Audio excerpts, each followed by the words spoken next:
Hey, how are you? Hey, Dr. Will, how are you? I see you doing a lot of stuff out there in the marketplace. I'm trying to do more Facebook Lives.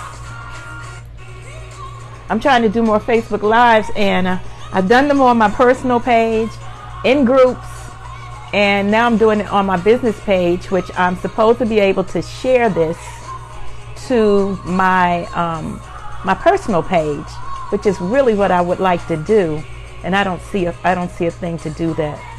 So bear with me.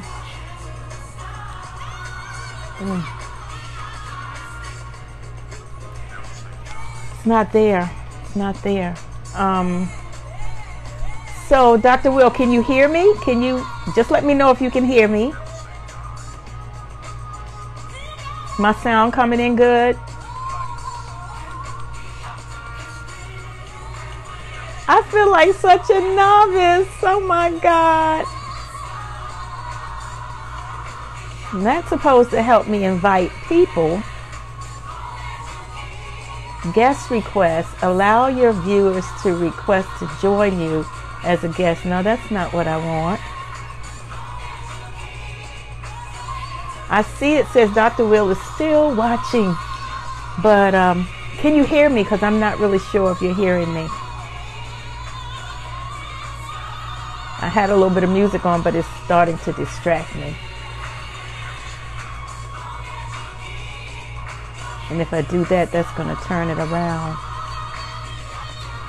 I tell you what, I am going to sign out of this one and come back in because, yes, I can hear you. Wonderful! Hey, that's half the battle, isn't it? That you can be heard. My goal was really to get more people participating and share it on my personal page as well. And I'm not sure why I'm not able to do that, but let's go along with the show. Let's keep it rolling. As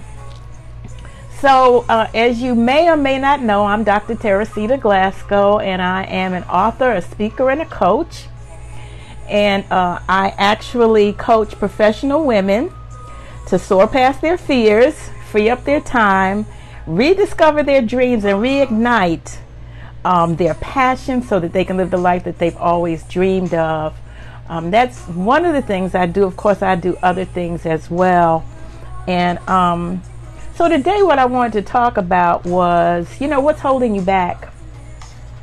And I also wanted, of course, this Bible, business, and coffee. Now, last week we talked about how you actually study the Bible, how you read the Bible, how you take things in context. So today I'm going to break one of my own rules and I'm going to pull something out of context.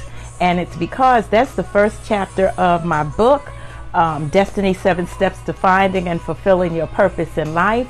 And that is the renewing of your mind. If I take that scripture in context, then we're actually talking about an epistle that's being written to the church. And Paul is he's admonishing people that how to do things. It's in Romans 12:2. And it actually is talking about, how to use, I beseech you therefore, brethren, by the mercies of God, that you present your bodies a living sacrifice, holy and acceptable unto God, which is your reasonable service. And be not conformed to this world, but be ye transformed by the renewing of your mind, that you may prove what is that good and acceptable and perfect will of God. And so what he's trying to do is give them a standard. And Dr. Will, I know you can appreciate that because I heard you talking about standard. I heard you talking about the military while I was listening to one of your Facebook Lives. And yes, he's giving them a standard that they should not fall below that standard, but that they should be not conformed to this world, but be transformed by the renewing of your mind. So how does that apply in business? In business, you have to be constantly renewing your mind. In this age that we live in today, things change so fast. Things change so fast. I recall when I wrote my first book, and I think it may be turned around backwards on Facebook Live, but that's the way it looked. And you can barely see the spine of the book. And it was okay for me for my first book. I knew absolutely nothing about writing a book. In fact, I wrote the book based on an instruction that I got from Peter Daniels, the billionaire Peter Daniels, who had visited our church. And someone went up to the mic and asked, how do you write a book? And I was sitting there in the audience. I wanted to know how to become a speaker. But as this person asked the question, how do you write a book?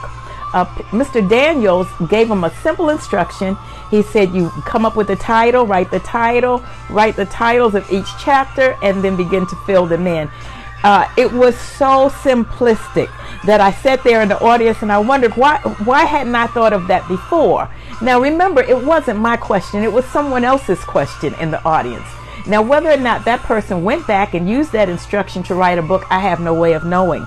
But what I did was I decided that I would in fact begin on that journey to write a book. And so when I wrote the book, I literally wrote it on a legal pad. I was fresh out of corporate. I'm going to I think I can see if I can get the sound down a little bit. Okay. So I was coming right out of corporate. I was not used to getting on a computer and typing and different things like that. We had secretaries and, people that did that. Now, I use the hunt and peck method. I still am not a typist that can actually use all of my fingers and everything. Even though I took the course in college, I'm just not good at typing. I type well enough to get done what I need to get done, and that's enough for me. However, when I wrote the book, what I did was I took a legal pad and paper and actually wrote it out. And then, of course, I had to have it transcribed.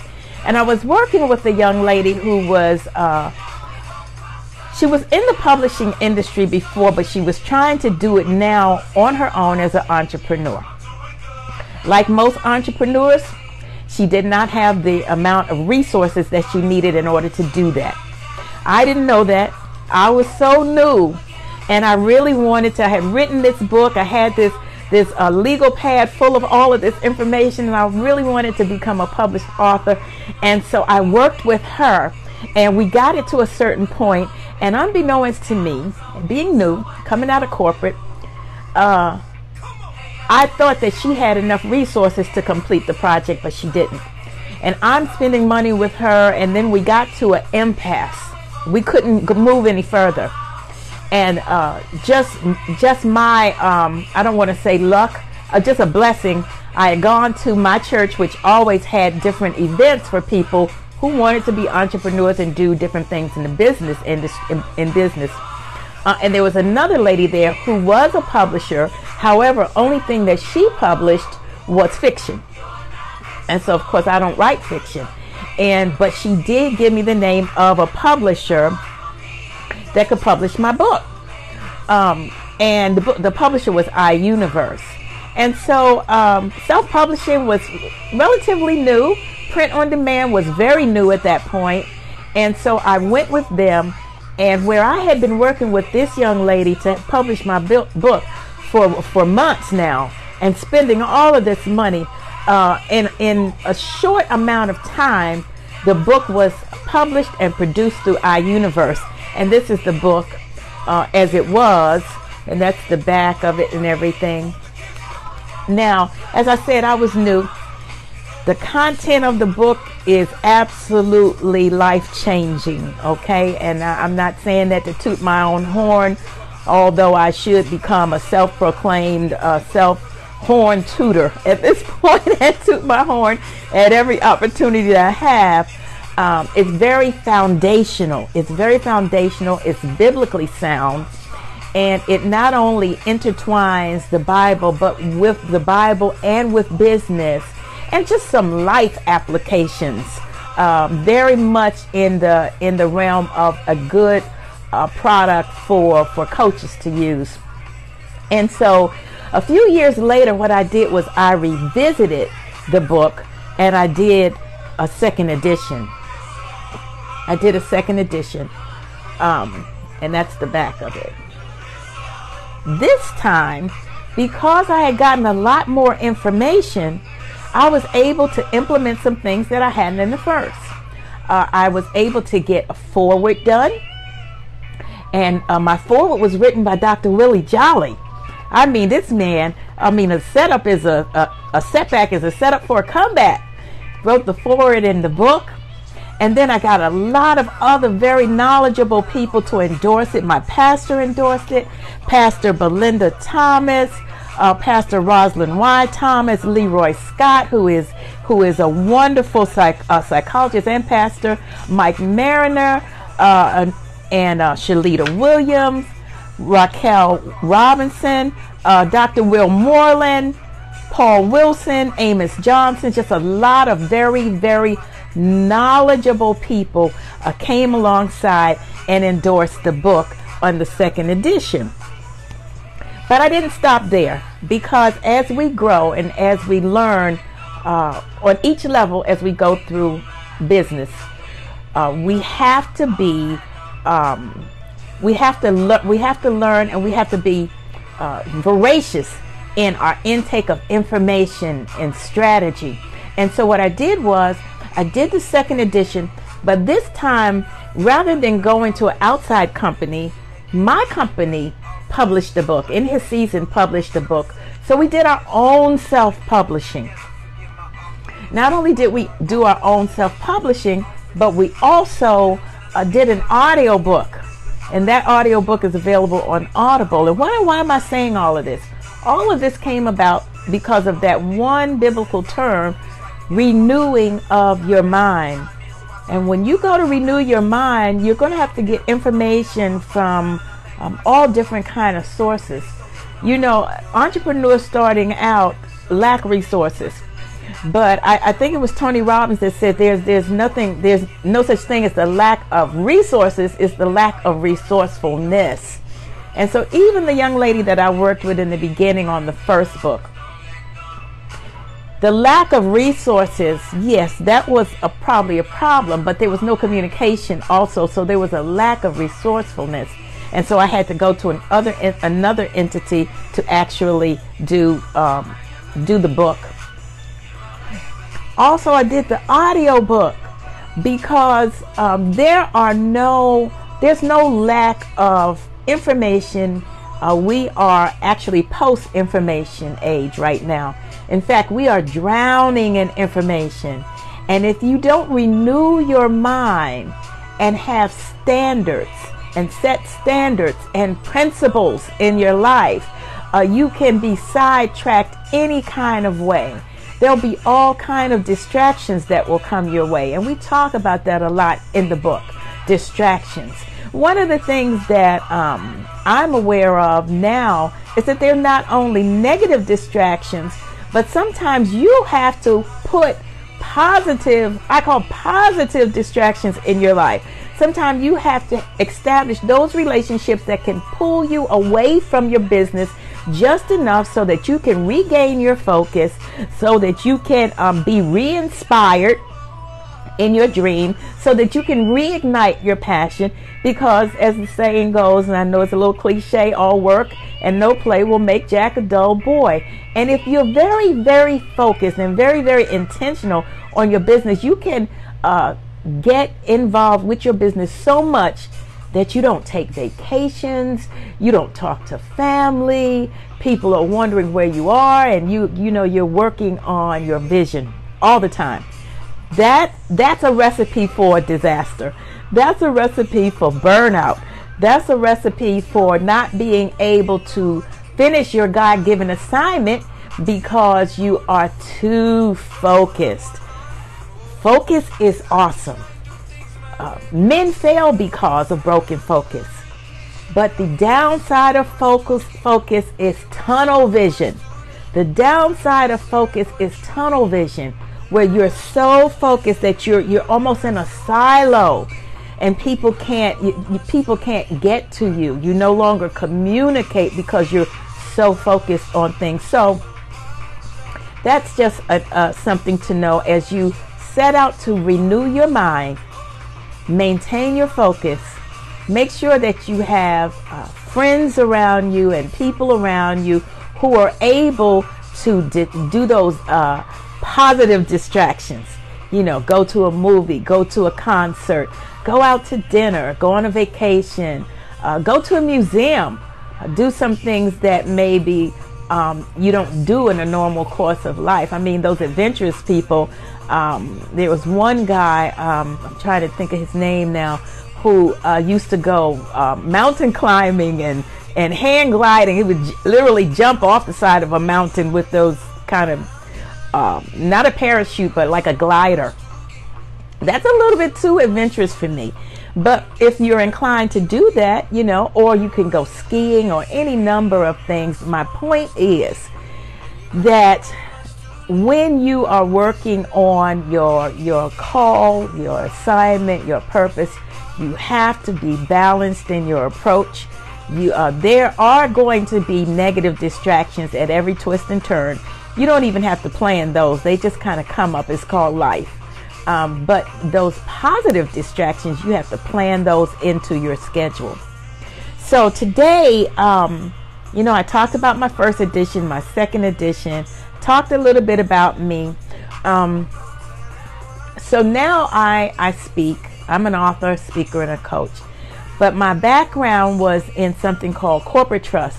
And I literally went from welfare to Wall Street, a single parent.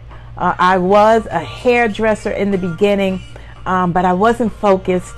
I didn't want to stay in that industry. And so as an adult, I think I was well past my 20s. I think I may have been in my early 30s. I returned. I actually started attending college. And as I attended college, I also attended a program in securities processing. And through doing that, I was able to start in the corporate trust industry, which is a financial services industry, although it's really done sometimes in banking, in a bank or a trust company. And so my name can be found on multiple multi-million bond deals.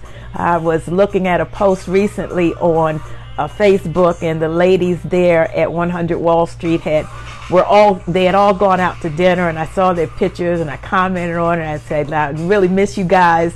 And one lady chimed in and she says, we still find your name on deals. And I was very good at what I did. It was an awesome career.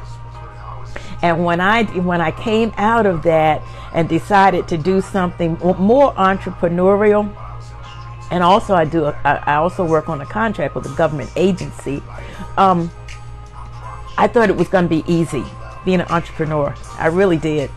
I didn't understand all the different nuances of being an entrepreneur, how much focus, how much dedication, how much determination, how much you have to put your every being in there. Not only your mind, your will, your emotion, but also your physical being, that you have to be in state, as they say. You have to be in state, you know, and that's going to take on all type of implications. What you eat, what you drink, what you read, what you ingest, what you digest, everything. It's all encompassing. And also friends and people you associate with, and the fact that you will lose friends and the fact that you will gain new friends. You know, all of that is so impactful to a life of being an entrepreneur. So the renewing of your mind is, you cannot, especially be an entrepreneur and have a business without renewing your mind on a daily basis. You have to do that on a daily basis. So what am I going to leave you with today? Because I definitely want to leave you with something. I've talked a lot here. I'm trying to step up my game with a Facebook Live. Hopefully I've shared something with you that has been impactful. You know, when you start doing something, know that it's only the beginning. And expand your horizons through learning. I am a lifelong learner. In fact, what I did this morning was, may sound silly, but I actually went to Audible and downloaded a copy of my book because I want to listen to it again. And when I did the audiobook, I could have gotten someone else to actually do the narration, but I did the narration. I worked with a gentleman named Lamar Gully, of Voice Visions, and he helped with the recording to make sure that it was very professional in its sound. And so I was really, I have it on CDs, and I also, have it on my computer, but I had not gone out and purchased and downloaded a copy for myself. And with Audible, you can actually get a copy of the audiobook free once you sign up for the Audible service. So I did that this morning, and I was listening to it this morning and thinking about, oh my God, this is really good information, and I need to do more about marketing it and getting it out there. So what am I going to leave you with? Know that the beginning is only the beginning. Don't get discouraged when you don't look as professional and as polished in the beginning as other people that you see. And understand something. When you're on Facebook and you're on the various social media platforms, a lot of the people that you're seeing, everyone has high-res photos now. In the beginning, they used to not, but everyone has high-res photos now. Don't get discouraged by what you see other people doing. Understand that your call is your call. Your assignment is your assignment. Focus on what God gave you to do. You can't go wrong when you do that. And the other point, I think, is grow intentionally. Grow intentionally. Make sure that you read the right type of books. Matter of fact, I'm reading a book now. Excuse me. I just started reading this book, The Greatest Salesman. I have my big clip on there. Og Mandino, The Greatest Salesman in the World. I heard so many people talk about this book. I didn't realize it was so small. I should be able to read it in a day. And so be sure to include other people in your journey as you grow and develop yourself. Just like now, I'm doing this Facebook Live, and yeah, it's uncomfortable. I hate watching myself on video. I really do. But I'm determined. In fact, I went out and I got a few more products. I got my little ring light that clips onto my phone. I got my mic. I already had my tripod. I got a few other things because I want to do it consistently, and I want to do it, I want to make sure that it's good. It's good quality.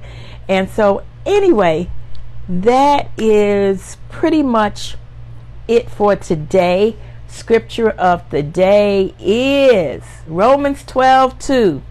And be not conformed to this world, but be ye transformed by the renewing of your mind, that you may prove what is that good, acceptable, and perfect will of God. And don't only think of that scripture religiously. I always say it's not about religion, it's about relationship. But don't only take that religiously, but take that in the context of your business and your life. Renew your mind on a daily basis. And I think that Michael, thank you so much for joining us today. Dr. Will, thank you for joining me. As I go forward in this Facebook Live, I hope to be able to do other things. I thought I was supposed to be able to invite people. I did not see the button to invite people. I'm doing this from my business page, and it could be in my settings that I have some things cut off, so I'll look in that and check that out. It's been awesome with you two guys and anyone else who I may not be able to see, but I see Dr. Will. Thank you, Dr. Will. And Michael, Daryl Anderson, thank you so much for joining me. And listen, guys, give me some feedback if you have a topic that you want to hear me discuss. If you have any feedback on the quality of the video or anything that I might be doing incorrect that I need to correct, please let me know. I live for feedback. I'm one of those people. I absolutely live for feedback. I want to know that you're getting the right information, that if I can bring to you any other thing, or if I can help you in any kind of way, just let me know. I'll be happy to do that. Love you guys. I'm going to tune out for today. This is my second One, I'm being consistent, Dr. Will. I'm being consistent. I heard you talk about that in your Facebook Live, and I'm really, that's a goal for me on Bible Business and Coffee with Dr. Teresita Glasgow, to be consistent and to be here on every Tuesday at noon. Thanks for joining in.